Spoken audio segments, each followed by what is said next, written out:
Well, good afternoon, everyone. It is Tuesday, July 25th. It is 1:00 p.m.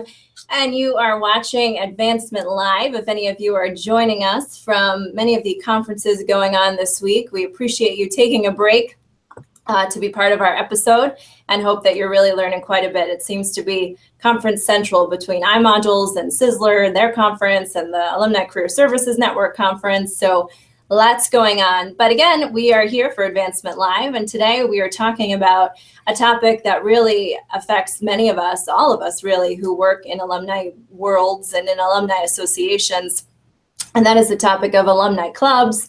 Whether you call them clubs or groups or chapters, it's all about getting volunteers engaged and really thinking about these volunteers as the forefront of your brand. They might be recruiting students, they're hosting events all over the world, they're raising money. And I'm excited about this episode because we're talking about what makes those volunteers successful and how can we, as professional staff members, set them up for success. So as you know, Advancement Live is part of the Higher Ed Live network. Our episodes offer you direct access to some of the best and brightest minds in higher education. And you can be part of today's live broadcast by tweeting using the hashtag HigherEdLive. I love to get questions from the audience, and I love to hear your input, your feedback, what you find works or doesn't work with Alumni Club Management. And you can do that using the hashtag HigherEdLive. All of our episodes are free. They are easy to access on higheredlive.com, or you can take us with you on the go. Who wouldn't want to do that? Higher Ed Live in podcast form as well. Higher Ed Live is produced by M. Stoner, a digital-first agency committed to tailored solutions that drive real results. Do you need help getting full buy-in for your alumni website? Well, the higher education website Checkup with M. Stoner can provide you just that, feedback and a clear roadmap for improving your site. So we are tweeting out a link that you can check out about M. Stoner's product for your website. And without further ado, enough of my spiel, time to welcome my two guests. They are Andrew Cafourek, coming to us from East Hampton. I'm not jealous. Hopefully you're not jealous. Andrew is out there in New York, and we have Sonja, who's joining me from Ithaca. She works for Cornell University. So I'll introduce Sonja first, Sonja Watkins Kelly. She is Senior Associate Engagement Officer in Regional Programs at Cornell University. She has worked with alumni all around the world. She's worked and covered all regions except for New York, and has really been part of the Alumni Club world for almost 2 decades. She is really working to keep volunteers engaged and connected to Cornell, and I'm excited to hear some of Sonja's insights this afternoon as far as Alumni Club management. And then we have Andrew Cafourek, again from East Hampton. He comes to us today. He's the co-founder of a company called AlumniSpace.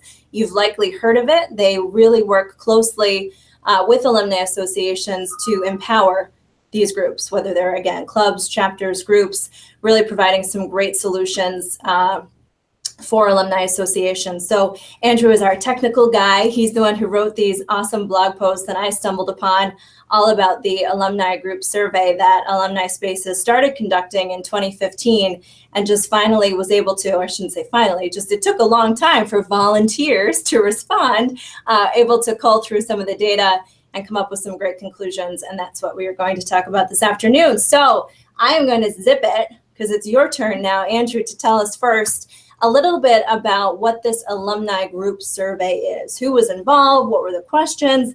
What is the Alumni Group Survey?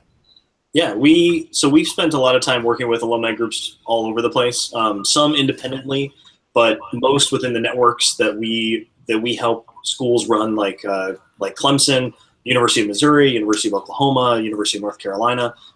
We help each of their groups maintain their websites and tie all their data together into a handy reporting suite for the folks back in the association.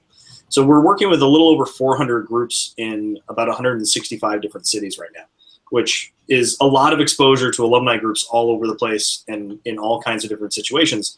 And we pick up a lot of anecdotal evidence or a lot of anecdotes about how they think about their job, how they work, what makes them successful. And when we talk to staff members, each of them has their own perspective on what groups need, how groups operate, that kind of thing. But our perspective is a little bit more pan industry.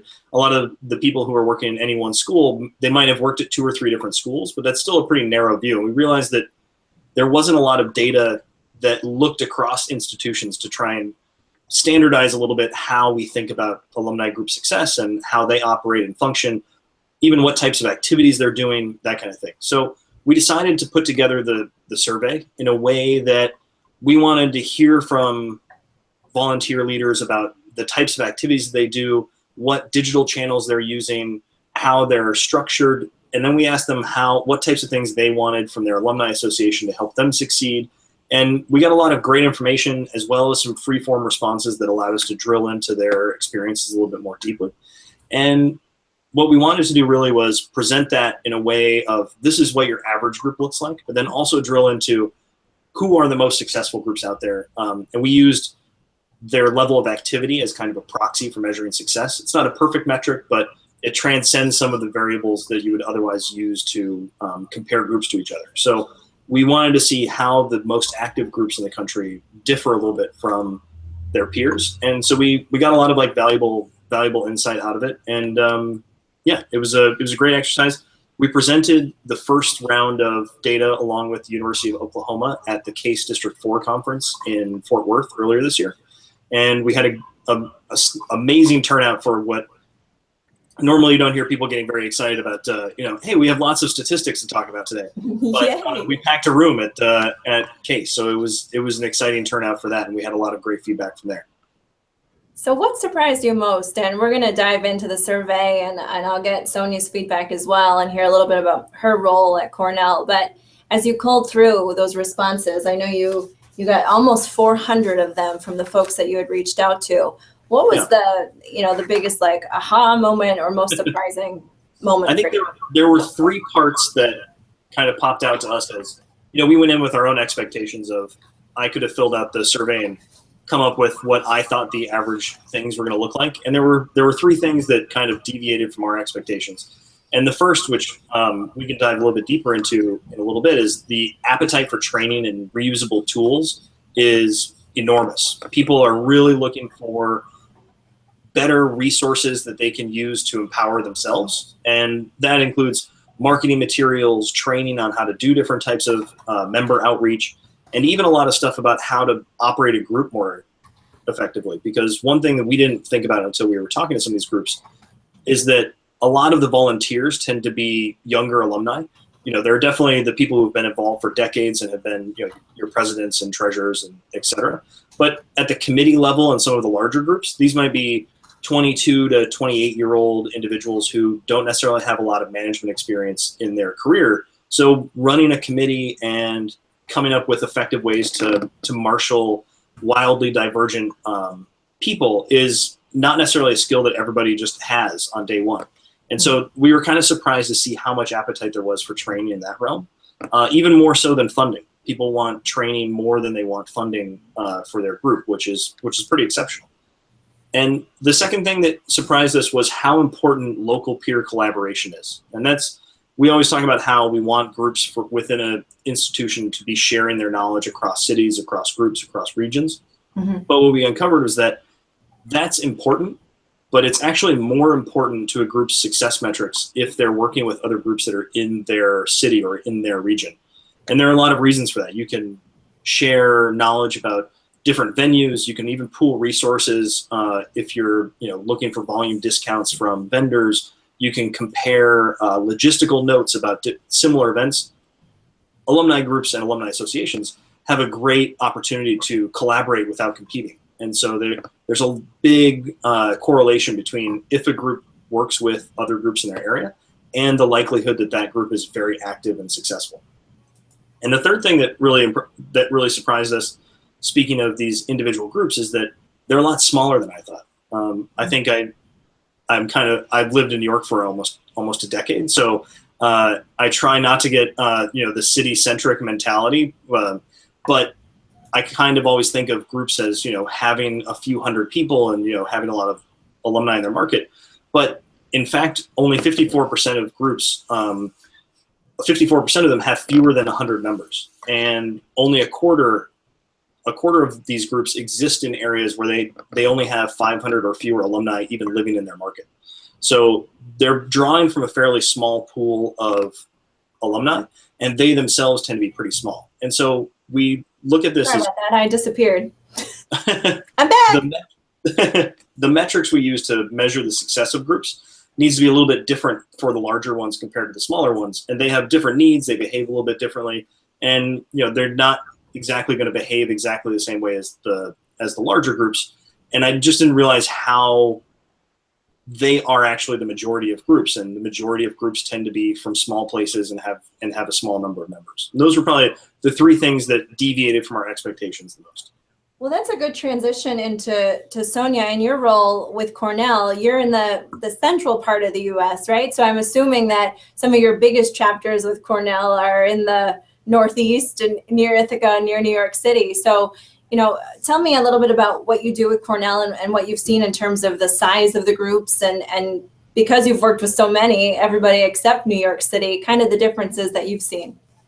Well, I would have to say that the coasts both have the largest number of alumni, and so there are the largest clubs. In the middle of the country, Texas and Chicago probably have the larger numbers. And similar to what Andrew says he's seeing is everybody else is probably 500 or fewer throughout the country. And the smaller markets are still as active.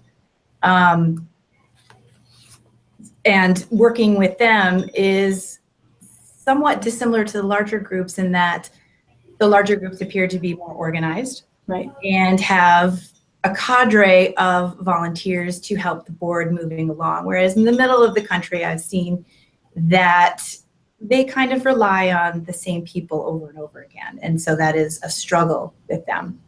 But I imagine that my day is quite similar to everyone else.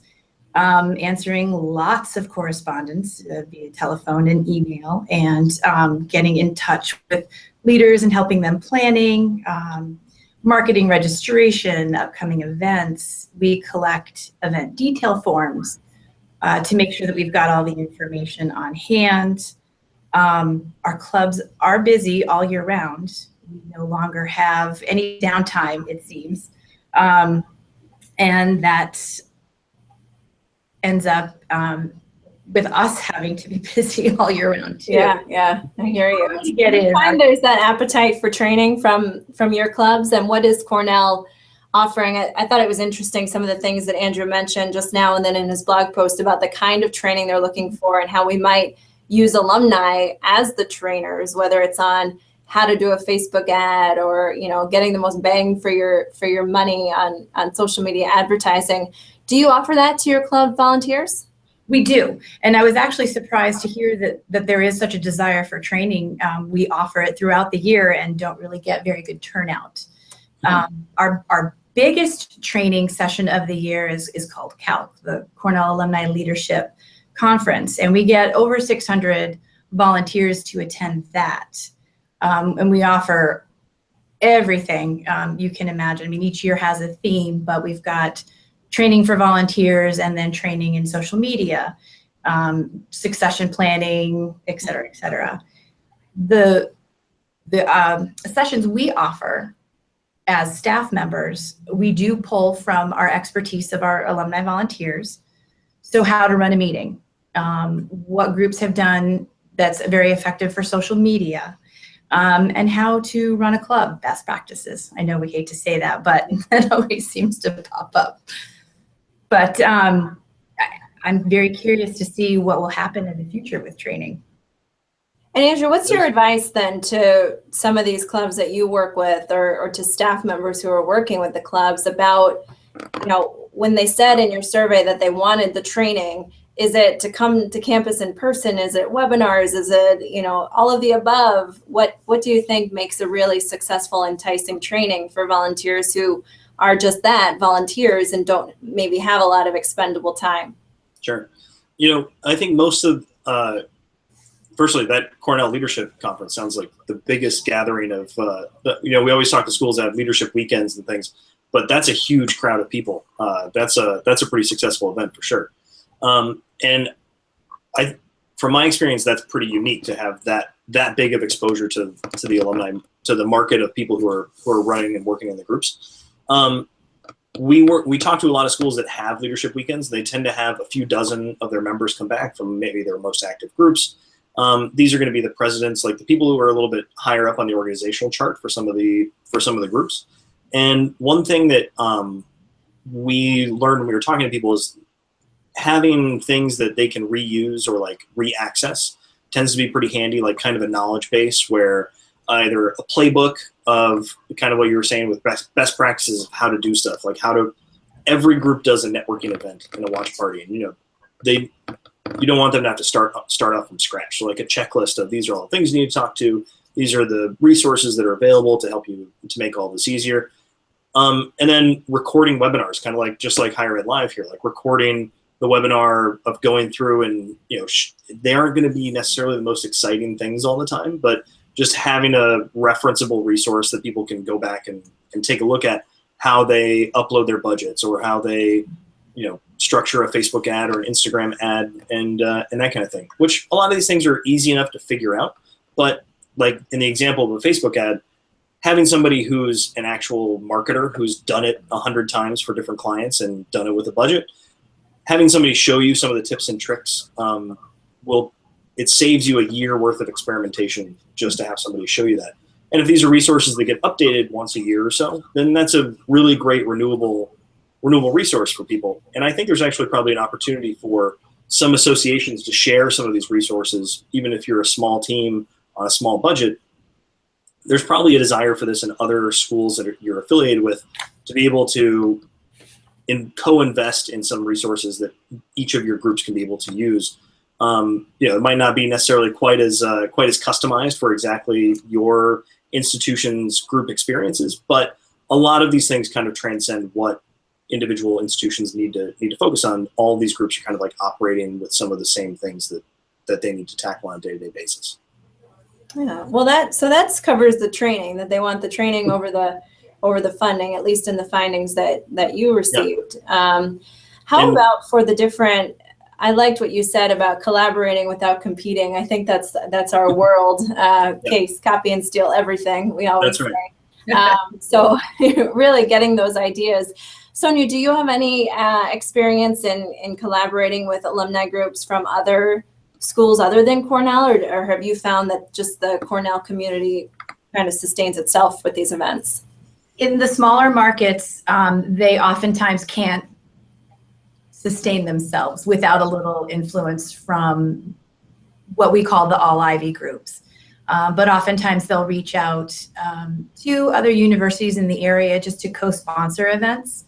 It's less to do with me and more to do with the clubs themselves.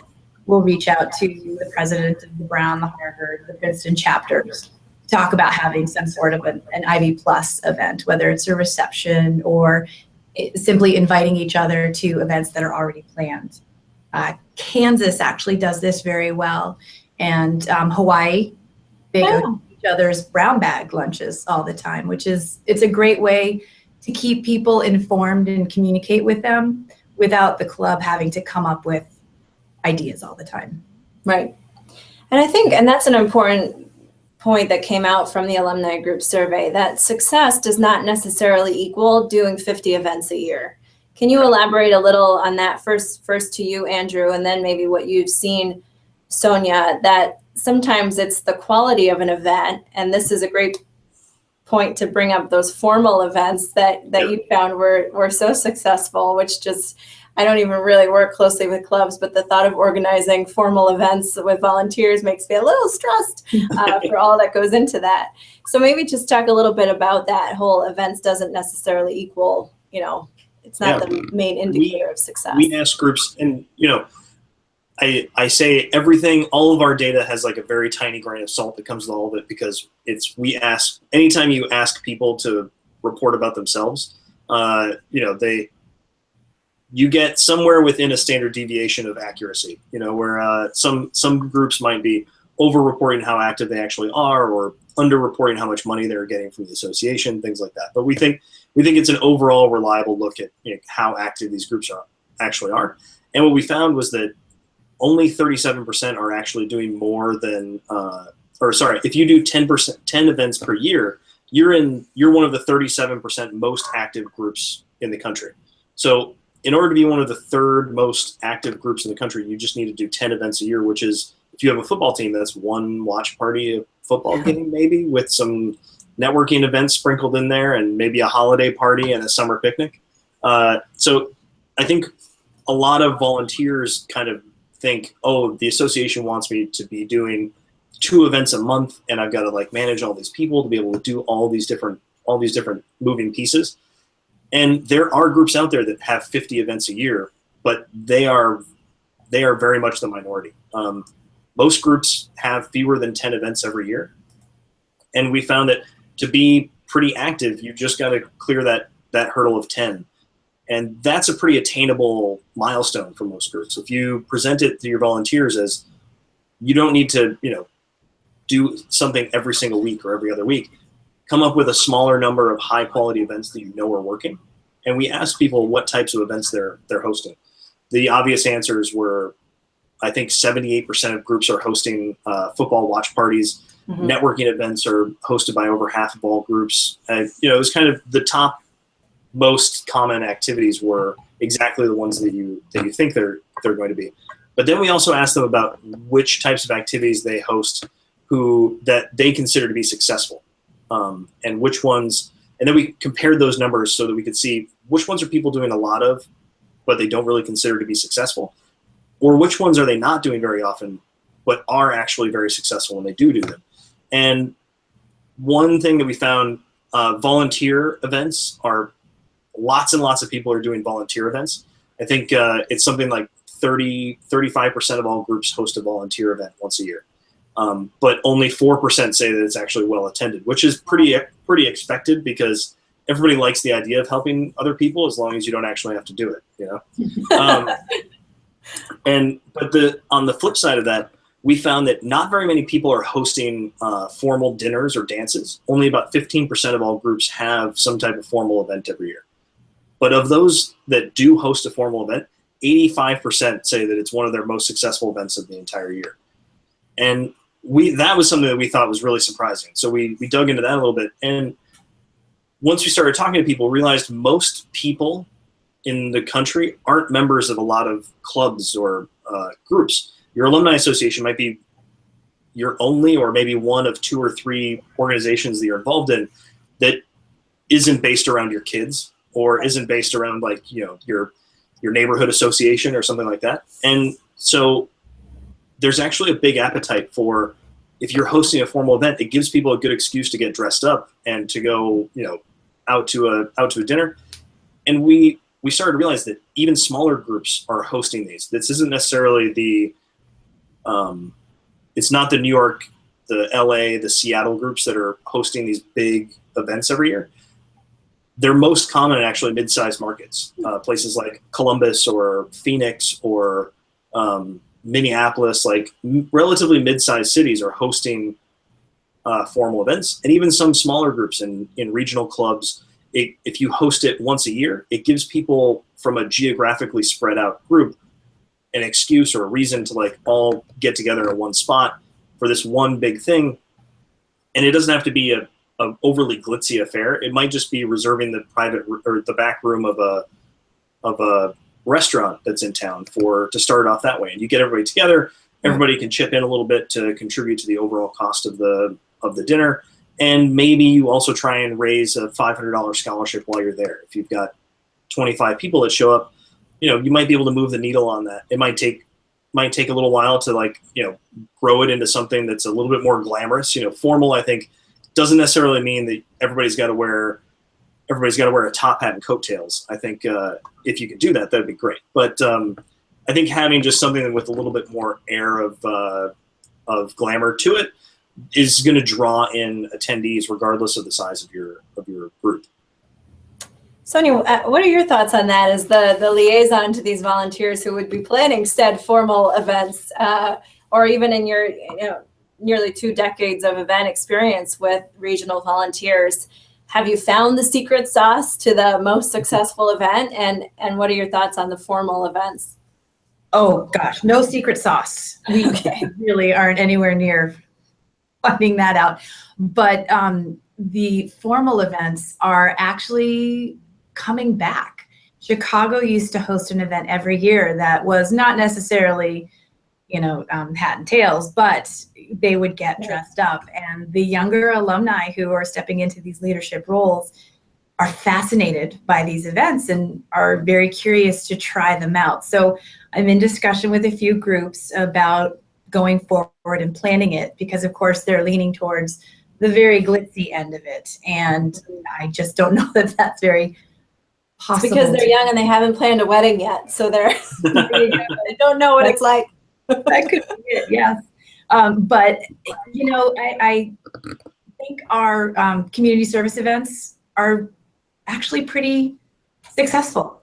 We've had, we have a set weekend every year, and the clubs actually look forward to them. They would really like to get the students involved, and we haven't been able to draw them in quite yet, but they do look forward to that every year. So we have 3 events that almost every group participates in each year. There's a fall kickoff event, the wintertime community service event, and then the summer send-off picnic, where they invite students who are heading to Cornell to come and speak with other students and get together with alumni. Parents can talk to parents. So before they head off to Cornell, they can get a little insight. Yeah, we're knee deep in send-off season right now as I listen to boxes being packed outside my door for all the volunteer materials. I think there are definitely some that you just know are going to work, and then some when you realize they're a flop, then you just kind of have to reinvent.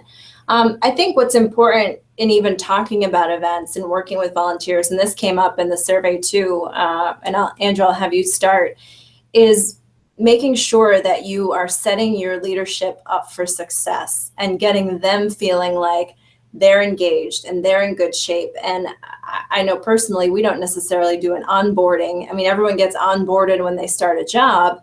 Well, this is a volunteer job, and might we consider doing that as a training as well? Andrew, can you speak to that a bit and what you heard from some of the clubs responding on that piece?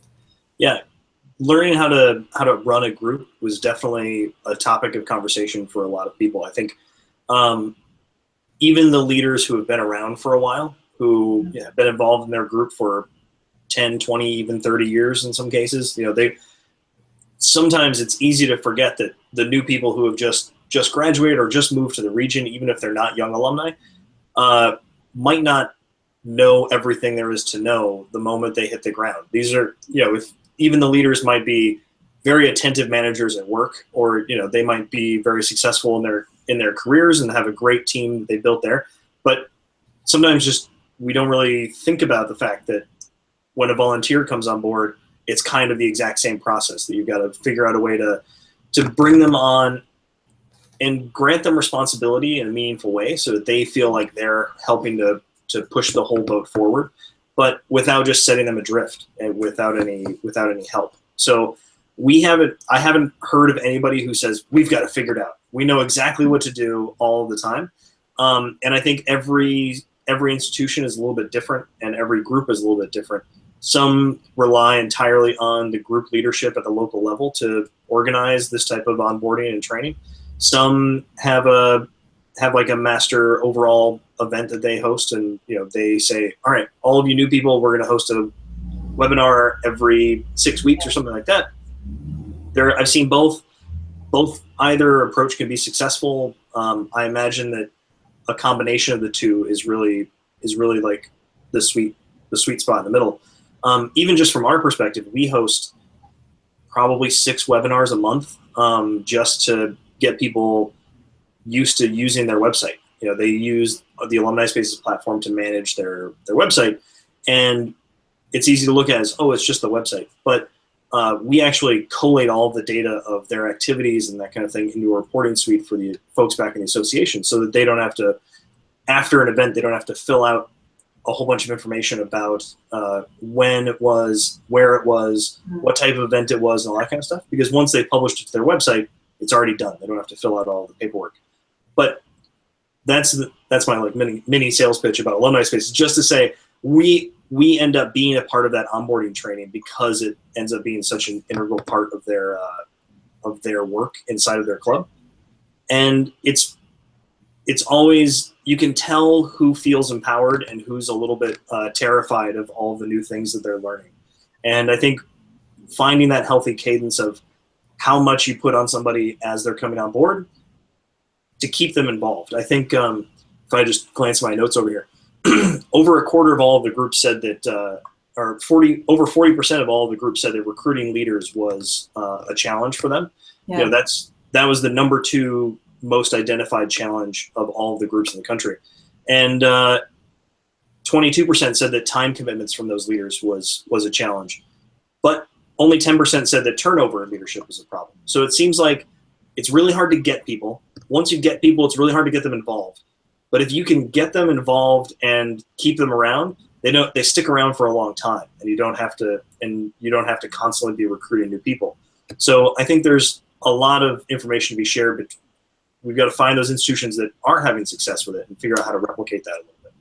Sonja, does that sound familiar? Hard to find, hard to engage, but if you do get the good ones stick around for a long time? Hopefully just the good ones. More or less. Succession planning is always a problem. And once they are engaged, I think they kind of find that sweet spot that works for them. You know, the time commitment to their volunteer job as well as trying to live their life. And we try to give them as much information that we can about what they could possibly expect. But I think they learn more from what they've seen in some of their fellow club officers. And sometimes I think we overwhelm them with a little bit of information, you know, trying to make sure we tell them everything that's coming down the pike and everything we think they should know. I think sometimes they tune us out because it can be a little overwhelming. I think I found that a lot of association staff, everybody has some battle scars from previous experience. And sometimes that makes it through the filter to, you know, the new clubs coming on, or new volunteers coming on board, where, you know, everybody's a little bit gun shy about, you know, new ideas and new risks of, well, we've done it this way, we do it this way. We don't do that because this terrible thing happened 15 years ago. And sometimes we want to make sure that those new people aren't necessarily bearing the burden of that experience, but instead benefiting from the positive outlook of, all these things are possible. This is what didn't work the last time, rather than you know, shying people away from new greenfield opportunities there. Sonja, what have you found clubs say is the most successful way of them reaching their membership or potential membership? Do you have a resounding theme with Cornell's clubs that you work with, or does it really vary by club? The past couple of years, we've been working to bring everyone on board to iModules and using the marketing tool within iModules to reach folks. And I feel as though we're having good success with that. There are some tools that the volunteers can't use themselves, but the marketing tool is one that they can. And so we encourage them to go ahead and use it. And I think as long as folks have an up-to-date email address, we're very successful. Where we fall short are those who do not, because we don't really have, you know, a plan B for reaching out to people who are not keeping their information up to date with us. Speaking of email, can I use that as a pivot? Oh, sure. Email? So we obviously asked people if they were keeping their own email database, and I think we had to make sure that we put it in there a couple of times. We won't tell anybody except in aggregate. So I won't tattle on any Cornell groups that respond to this, but it turns out that 71% of all groups are sending their own email newsletters, which is a big number. And I think email, I always refer to as the third rail of alumni associations, because every single school or institution that we've met with, email newsletters are a topic 100% of the time. There are people on one end of the spectrum, like I think Notre Dame does it this way, where anybody can send an email to anybody at any time. Like it's just a total free-for-all. And then there are people on the opposite end of the spectrum where we'll send 3 emails a year for you, and you won't ever get an email address out of us. You send us some content, and that's it. And most people are somewhere in the middle of that. Right. But we found that 71% of all groups are sending their own newsletter, and just over half, 54%, have their own database that they keep. So we obviously then asked them, okay, well, what tools are you using to send this? We expected MailChimp and Constant Contact to be the top things. And if you look at those very active groups, MailChimp is their newsletter tool. I think almost 90% of them are using MailChimp, those who send newsletters. But for the groups as a whole, other was the number one answer when we asked them what tool they were using. We thought, well, this is pretty weird. Why would, or is there some email newsletter tool that we just didn't put on the list that we forgot about? And it turns out that the most popular answer was some variation of, I send from my own email account. My favorite fill-in was, they don't let us send emails, or they don't let us send newsletters, so I send my own email. That was somebody filled that in as like, what tool do you use? And we found that those numbers are even higher for the very successful groups. So there's obviously a disconnect between the motivations at the local level and at the national level. And I understand both sides of it. It's just obvious that, and I don't have the silver bullet for it today, but it's obvious that everybody's in this kind of competitive dance about who gets to send email and to whom. And there's not really a perfect solution out there today. I think the solution should be Facebook advertising and just do away with emails. We're so tired of building emails. So I know my colleague John, who's at a conference right now, he would say, yes, please do away with emails, because we're one of those schools who builds on behalf of our alumni clubs. And obviously some of them do their own, but for the majority, we're building the emails and we're scheduling the emails and we're sending on their behalf. And so I'm all about finding a solution to that email conundrum, that is for sure. Anything that you think that I haven't touched on just yet as I go through my notes? I know, Andrew, there was so much in 6 blog posts worth of information from the survey, and obviously Sonja in 20 years of experience working with some of these alumni volunteers. I guess one question that pops into mind, and Sonja, I'd have you take it first, is some of those volunteers that might be a little bit more challenging, who feel like, they're giving back by volunteering, and that's good enough. And that, when I say jump, you say how high. How might you suggest working with some of those more challenging volunteers?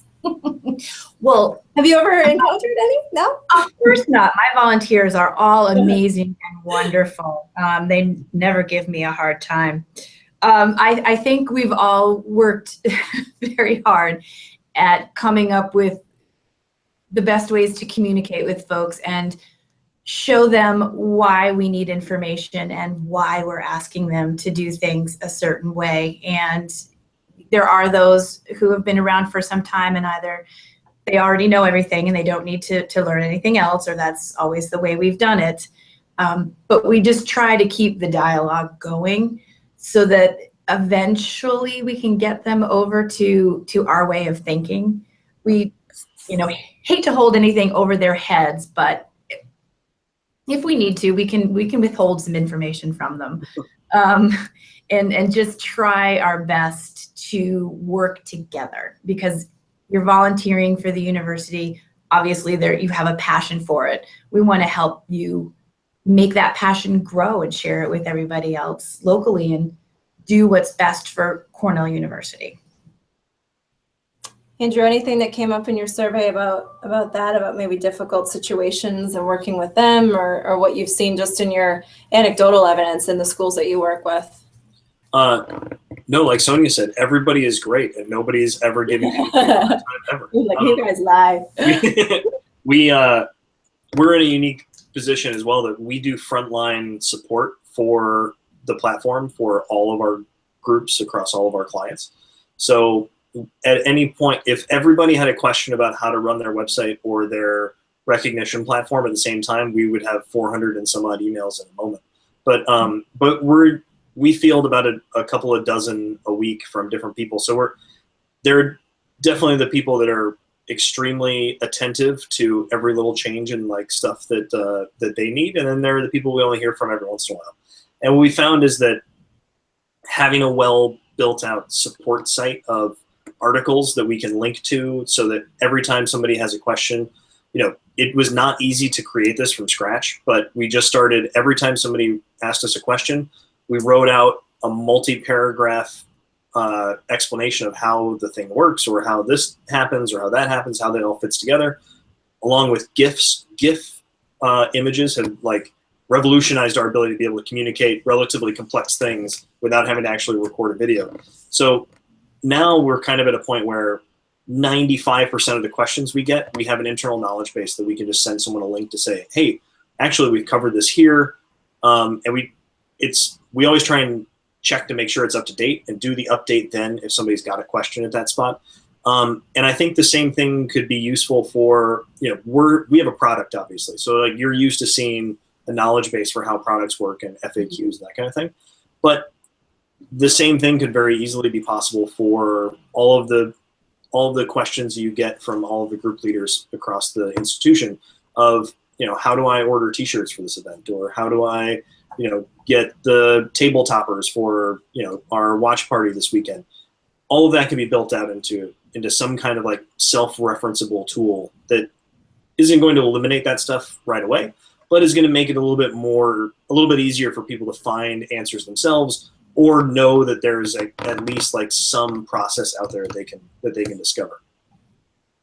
And one thing I want to touch on that was the social media activities of the groups that we asked about. We asked them what networks they're active on, and obviously everybody knows the answers to this. It's Facebook and Twitter and LinkedIn. But overall, I think it was 90% of all groups are using Facebook. I'm amazed that it wasn't 100%, but apparently there are some folks out there who aren't actually doing it. Email newsletters still top Facebook events for getting the word out about what they're actually doing. But most of them have some sort of Facebook page and they're posting updates and things like that. Only about a third of groups are using Twitter, and a little bit less than that are using LinkedIn. And Instagram is still under 10%. And Snapchat is like a very, I think 2 or 3% of the total. Right. But that changes a little bit when we look at the most active groups. And we looked at, I think the most active groups we looked at are those that are hosting 20 events or more per year. And we came up with that because it's kind of a threshold that there's a very clear difference between the groups that are below that and the groups that are above that. These are the 10 or 15% highest, most active groups that were in our survey. And it's a nice little blend of public and private institutions. So we focused on them as our highly active groups to consider success stories. And they're actually a little bit less likely to be using Facebook, but they're twice as likely to be using Twitter and twice as likely to be using LinkedIn. And so their digital habits are a little bit different. They have a wider diversity of digital channels they're using. And they're also significantly more likely to have their own website. They don't necessarily rely on any one channel to get their news out to their members. They have a spot, their own website, where they're posting information, so they can then use that as the central hub to share links on Facebook and Twitter and LinkedIn and beyond.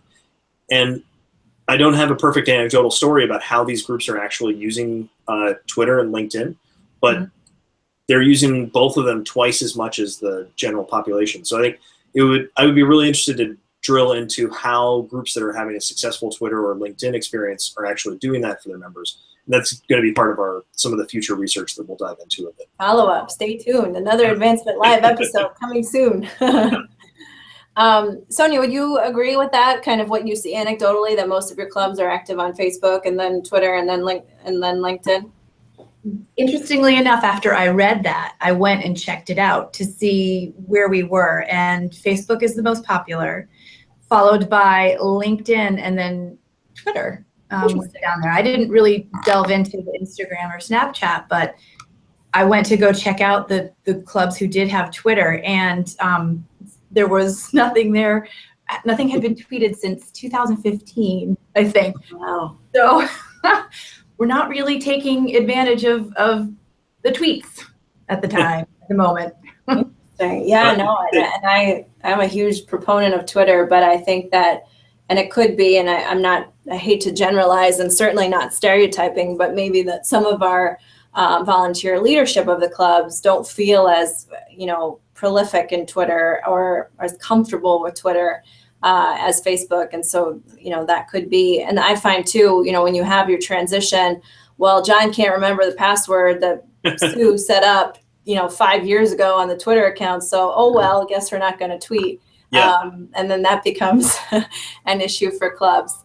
That One happens. thing go ahead. That happens to us all the time when we're setting up a group site and they might have a domain name, and I would say 9 times out of 10, the person who purchased the domain name has moved to a new place, or we can't find it. We don't know what the login is. It's always and that's something that we try and explain to groups, is that having the institutional knowledge of the association staff that kind of like has at least access to everything you're doing isn't always about control. Sometimes it's about just being able to preserve knowledge so that the people who come after you can still have access to the right passwords and the right things that they need to be able to dive into for all that. Yeah, I think that's a really important takeaway for folks who do the alumni club. You are the liaison, or you're working directly, to have those, this is our username, this is our password for Facebook, Twitter, well, maybe not Facebook, but for some of the other channels, because it has been a doozy to try and clean up, and we're not even close. Try and clean up logos that haven't existed for like 10 years, and they're sitting there in the social media world, and you're like, oh God, every time you see it. And I think that Instagram is something that I think has a great growth potential for the future. Yeah. And which also kind of ties into the comment about formal events, is I think that people are getting more and more used to sharing photos of what's happening in real time and where they're at and this exciting thing that's happening. I think that we're seeing a lot of that Facebook activity are updates from the event while it's happening. And more groups are using Instagram to also post either their Instagram stories or like their photos throughout the year, because it's really not that hard to find an exciting photo of, the sports team that happens to be in season that year. All these institutions are releasing tons of great press photos of what's going on. And all of us get a little bit excited when we see that first, gridiron photo of the season come out in August. And you're like, oh man, it's football season. Yeah. And so when you see that come across your feed, it's exciting. And then when you see all the people in a group, in a spot. So I think Instagram has a great growth potential. And that kind of ties into saying the younger people are excited about formal events like we were talking about earlier.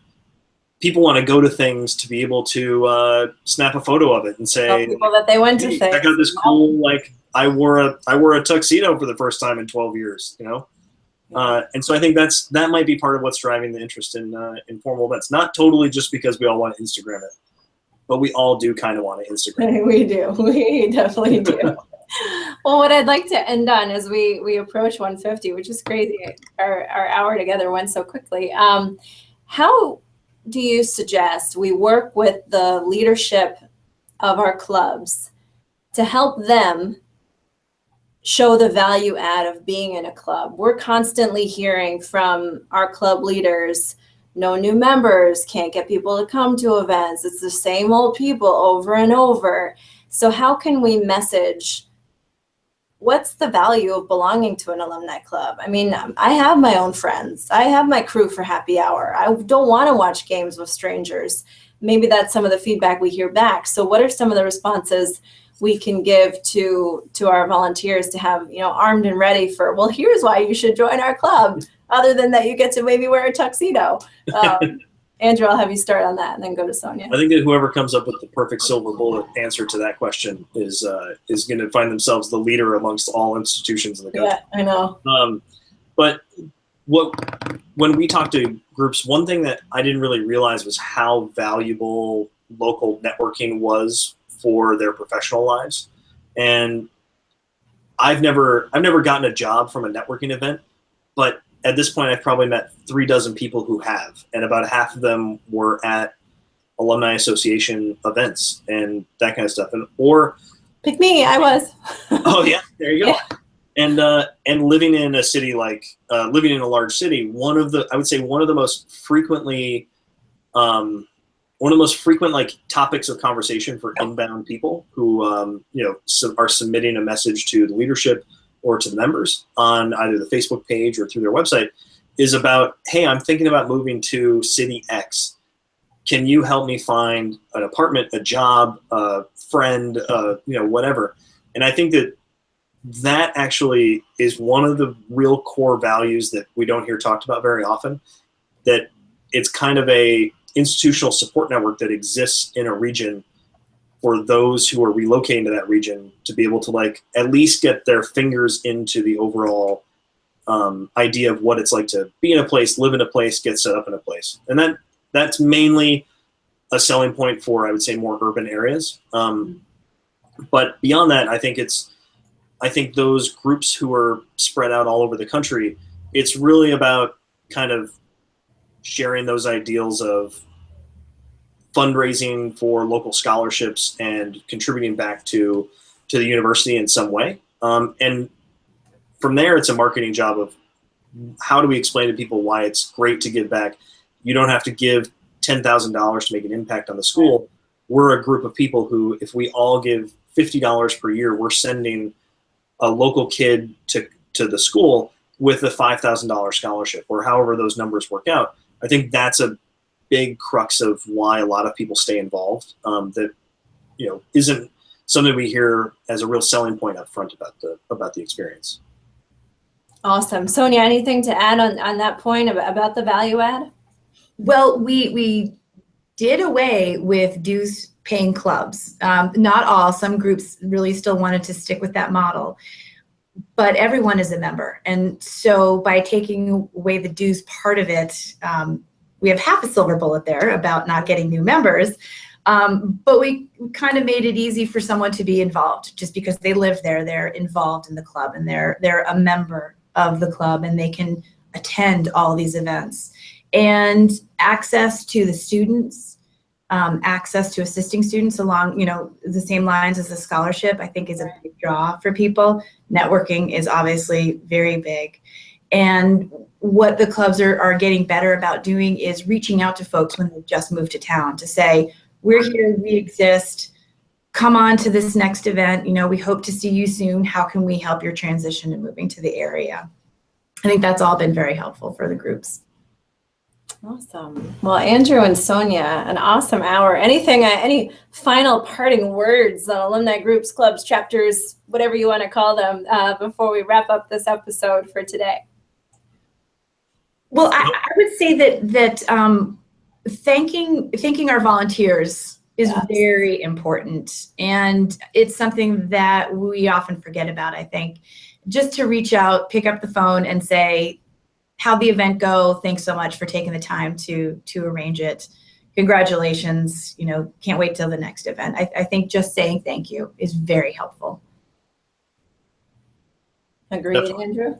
And I just wanted to, because people might be catching up on the audio a little bit later, you can read all of the posts about this study that we put together at blog.alumnispaces.com. And we really want to hear from people about how either some of the data that we've uncovered here is either validating or challenging some of their own assumptions. We're reiterating all the time that this is not meant to be etched in stone, that is like this is the truth, the whole truth, and there is no other option. Because every institution is different, every group is different, and we really want the main takeaway from this to be kind of a baseline to either say, oh, in my next meeting about our group's doing this. Oh, you know what? I just saw some data that says that maybe they are. Or we think they're not doing this, but the data says they're overwhelmingly doing that. The real point is to be able to take this as a baseline to either validate or challenge some of the things that you think, and then use that as a springboard to talk to your groups. So come up with things that you think you need to dig a little bit deeper into in your own institution, and have that conversation with all or some of your groups about how they compare to the data that we found. And we'd love to hear about all of that. And anybody can email me at andrew@alumnispaces.com, and we'll probably have a lot of follow-up content about different ways that people are using some of the data that we found and reported on. And we'll probably have some follow-up surveys that dig a little bit deeper into some of the individual topic areas, like fundraising or specific event planning, like how they're doing different types of events, and who. One thing we want to dig into is the demographic makeup of group leadership, the overall ages and career paths of some of the people who are actually leading the groups that we didn't dig into this time. So blog.alumnispaces.com and check it out. Yeah. Awesome. Well, again, Andrew's blog that I stumbled upon, it's blog.alumnispaces.com. I tweeted a link using the hashtag HigherEdLive. I am so grateful to Andrew and to Sonja from Cornell for spending the hour with me this afternoon, and of course to M. Stoner for making these episodes of Advancement Live happen. And again, you can check out the hashtag. Please share your feedback that way. And again, this is available on higheredlive.com, so you can watch it anytime after you get back from all of your travels or whatever keeps you busy on this Tuesday afternoon. So again, thank you to you, Andrew, and to you, Sonja, and all the best with clubs moving forward. Thank you very much.